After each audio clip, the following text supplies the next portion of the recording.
continue today with the 14th chapter of the book of Shmuel. In our last chapter, we saw that in response to the rape of his sister Tamar, Absalom went and he killed the rapist, his brother Amnon. David had done nothing about the rape. It bothered him, but he did nothing. And Absalom ran away. His mother was from the Geshur, somewhere probably in the Golan Heights sort of region. That's where his mother was from, and he ran to the king of Geshur. And chapter 14 begins after some time after Absalom is away. Vayida Yoav ben Sruya kilev hamelach im Absalom. Yoav ben Sruya knew that King David, he missed his son Absalom. He missed him. He wanted to be together with him, and Yoav knew this. And Yoav, of course, is very close with David. He's David's general, and David's, and he knows everything that goes on, and he knows at times he's made decisive decisions for David, some which David have asked him to do, like the killing of Uriah, and others that he decided on his own, like Avner, the killing of Avner after Avner swore his loyalty to David. And thus, Vayishlach Yoav Tekoa, Vayikas Misham Isha Chachama, Vayomer Eleh Hitablina Vilivshina Vigdei Evel. So he sends to Tekoa, which is a city about 12 miles from Yerushalayim. There's a Tekoa again today. And he sends for a wise woman, and he says, put on clothes of mourning and don't anoint yourself. Make yourself look like you're in mourning and you're aggrieved for a long time. Make yourself look like you're sad for a long time. Now, what's just one thing? There are a few different Isha Chachamas in this book. There are 3 instances of where we have an Isha Chachama. This is one of them. And all the Nashim Chachmot, what links them is they all are attempt to save lives. That's what makes them wise, is they attempt to save lives. Okay, so we should know that. We'll see. We'll have one later on in the book, so we'll come back to it. Vayishlach. Okay, so Uvata Elimelech, and he says to the woman, come to the king. And he tells her what to say. So verse 4 continues that Yoav has sent her, and she's in the palace, and she bows down low to the king, and she says, "Help me, king." Now remember, when Bnei Israel asked for a king, the king had a couple of different responsibilities, and one of the responsibilities of the king was to be a shofet, to be a judge. He has to lead us in war, and he has to also judge the people. That's another piece of the responsibility of the king. So here she's coming in front of the king, ostensibly in his role as a judge. Vayomer la, we're in verse 5, Hamelach. Malach. So the king says, what's the story? Vatomer aval Isha almanani vayamot ishi. She says, I am a widow and my husband died, which is pretty obvious. Generally, if you're a widow, then your husband died. But we'll see if that makes a difference. So the shiftachatech shnei vanim. I have 2 sons. Vayanutzu shnehem basadeh. And they were out in the field and they started fighting. Right? We know in the field, right? Cain and Hevel were at the beginning of the Torah. They're in the field, right? The wilderness. Nobody's there. Nobody is watching them. And so these 2 are in the field. The Ein Matzil by name, and there's nobody there to save them. Right? My husband is dead. Maybe my husband could have broken up this fight. And one of the sons, what happened? He attacked his brother, and the 2 of them died. That's what happened. The two of them died. Okay, so this is a problem. Now all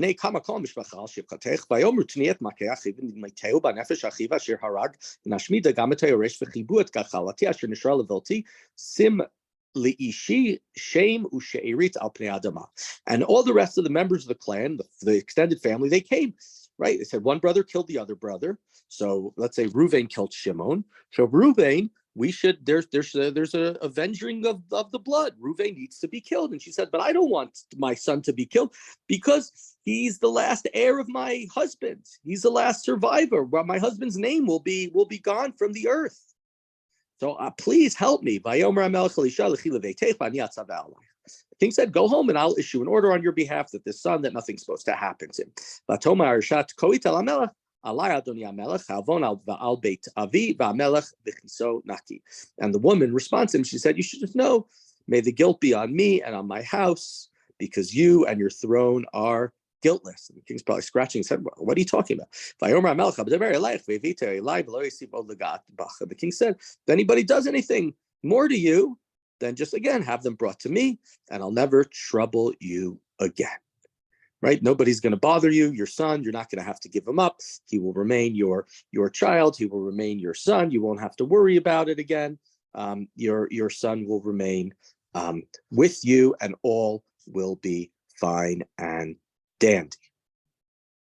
Vatomer, Yiskarna Melech et Adonai Elohecha, Meharbat Goel Adam L'Shachet V'lo Yishmidu et B'ni, Vayomer Chai Adonai Mipol Misarah B'nei Charta. And she says, just remember again what God, right? There's this idea of the blood avenger. If somebody kills, especially if it's inadvertently, but remember that remember God, and do not allow my son to be killed. And David swears, he says, as the Lord lives, not a hair of your son shall fall to the ground. Just remember, David's talking about hair, and we'll come back to hair later on, or lack thereof. And the woman said, can I just say another thing? And king said, speak. Yeah, what else do you need to say?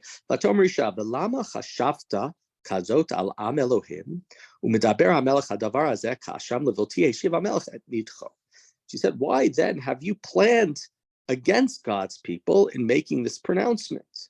Why are your majesty is condemning himself because he does not bring back the banished child, right? This is all a metaphor. This is all an analogy. It's not really about my child. It's about a different child who has been banished, namely your son Absalom, who you have banished, who's no longer with you, no longer with the king. How could you do such a thing by banishing him? And she goes on, we're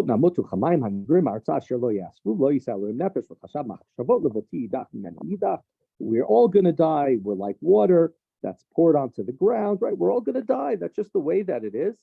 And so, but why should Absalom be banished? Because he killed Amnon.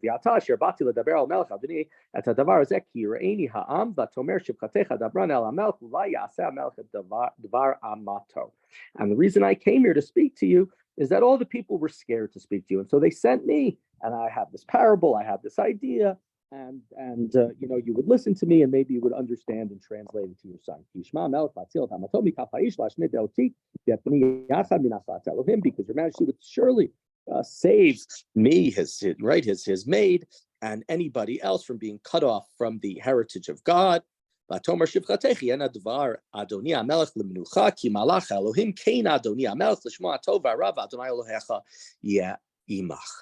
therefore I said, I'm going to speak my word to the king, and hopefully that provides comfort, because the king is like an angel of God. He understands anything, he perceives everything, which appears that he doesn't perceive everything, because in both of these stories of the recent parables, the one with the wealthy man with many animals, and the poor guy who had the one little goat, one little sheep, who right, that was the supposed to be about the David and Bathsheba story. David didn't understand, and here too, David didn't know that it was really just an analogy about his own life. But she says that he understands everything, and he'll do good, and God is with him. Vayana Melech Vayomer Elisha. So now the king finally responds. So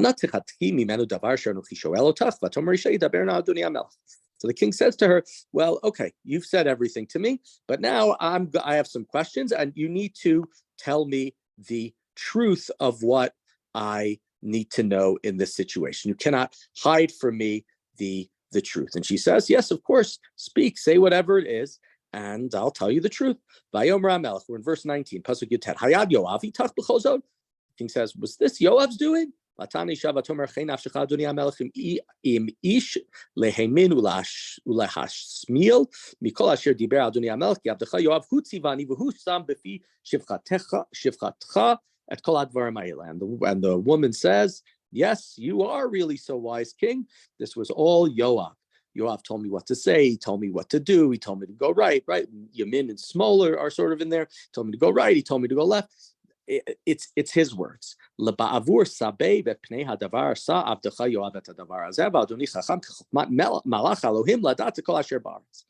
Yoav did this, but he wanted to conceal it. He didn't want to let you know that it was him who was doing it. But the king, You are as wise as an angel of God. You know all the secrets. You know all that goes on in the land until you figured it out. The king says to Yoav, okay, I'll do it. Go and bring back my boy Absalom. So Yoav falls down to the ground and bows down and blesses the king. So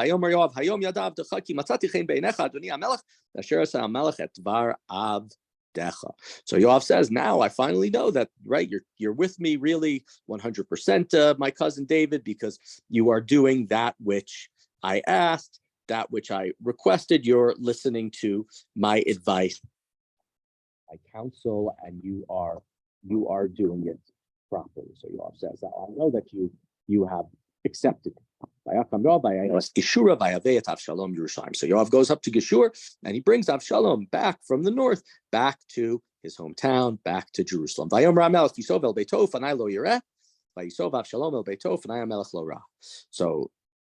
Yoav comes, but David says he needs to go back home to his house. Let him go to his palace, to his home, not to come to me. And so Absalom went home.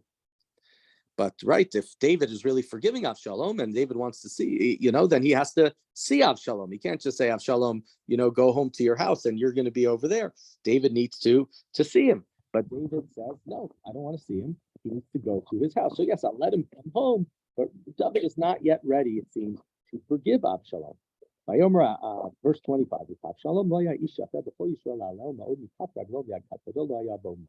We're told that Absalom was a absolutely gorgeous man, from his head to his feet. He was the best looking of everybody. And when he would cut his hair, he had to have it cut every year because it grew so heavy. It's beautiful locks, beautiful curls, whatever it was. And his hair weighed 200 shekels by the royal weight. He had beautiful, thick hair. That dude was Shalom, and more about Avshalom.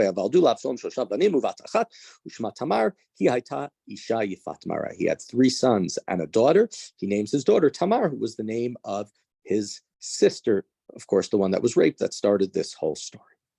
Okay, so we're told a little bit of Absalom. He comes home. He may have been gone for a while. He's a very good-looking man. He's very well respected. He's got a family. So he's right. He's, in a sense, almost being set up as the next king. He's got everything that's necessary that you need to move forward. And Absalom was living in Jerusalem for 2, and we said this the last time. Yamim here doesn't mean days, even though Yom usually means 2 years. And the king didn't see him. So he came home, but for 2 years, the king hasn't seen him. And Absalom approaches Yoav and says, so that he'll be given an audience with the king. But Yoav would not even come to see him. Not only does the king not come to see Absalom, even Yoav won't see Absalom. Sham Sa'orim L'chu v'hatzituhu va'esh v'yatitu avdei Absalom et hachel kabaysh. And Absalom said to his servants, look, Yoav's fields are next to mine, and there's and he has barley there. Go set it on fire to get his attention. And Absalom's servants set the field on fire. And maybe this is a little bit of a foreshadowing of the person who is ready to burn down the kingdom of David to get what he wants and to get what he deserves. And Yoav says to Absalom, why'd you burn your servants? Why'd you have your servants burn down my field? And Absalom replies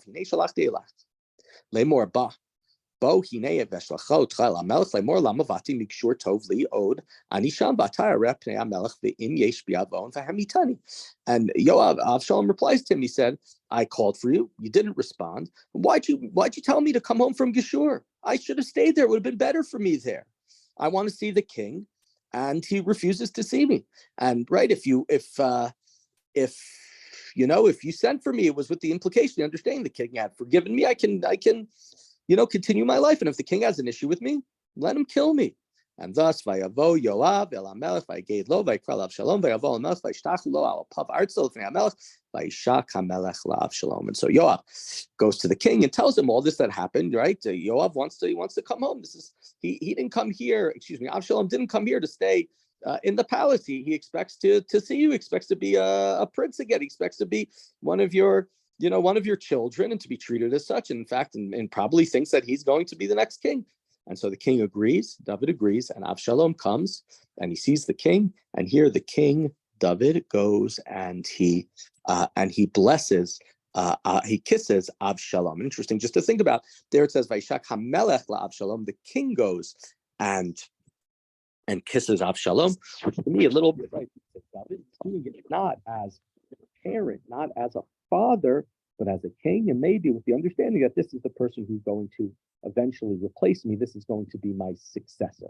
And so here we see that there's an attempt to try to pacify David by bringing Absalom back.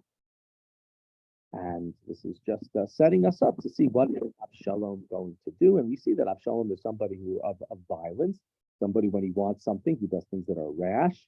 And he has a lot of people, he has a lot of people who listen to him. When he wants to kill Amnon, he doesn't kill Amnon himself. He gets his servants. He's got very loyal servants.